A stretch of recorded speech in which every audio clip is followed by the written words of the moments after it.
উপহার কিভাবে হয়ে উঠল তাদের জীবনের অভিশাপ।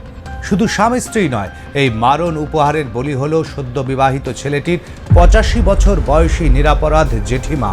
ওড়িশার পাটনাগড় এলাকার এই ঘটনা, যার কারণে প্রতিশোধের আগুনে ছারখার হয়ে যায় একটা নতুন সংসার। আমার এই শোতে দেখাবো রেয়ারেস্ট অব দ্য রেয়ার ক্রাইমের ঘটনা।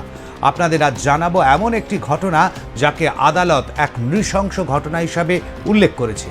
2018 সালের 18 ফেব্রুয়ারি বিবাহ বন্ধনে আবদ্ধ হন 26 বছর বয়সী সৌম্য শেখর সাহু ও 22 বছর বয়সী রিমা সাহু।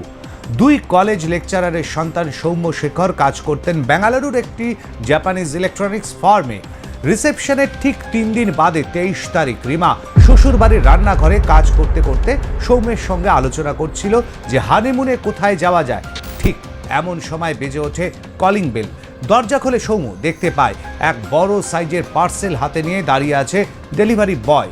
পার্সেলের গায়ে লাগানো স্টিকার অনুযায়ী সেটা পাঠিয়েছেন ছত্তিশগড়ের রায়পুরের বাসিন্দা এস.কে. শর্মা। যেহেতু ছত্তিশগড়ে সৌম্যের কোনো পরিচিত আত্মীয় বা বন্ধু ছিল না, তাই সে ভাবল রিমার কোনো আত্মীয় বিয়ের উপহার হিসেবে পাঠিয়েছেন এই পার্সেল। এরপর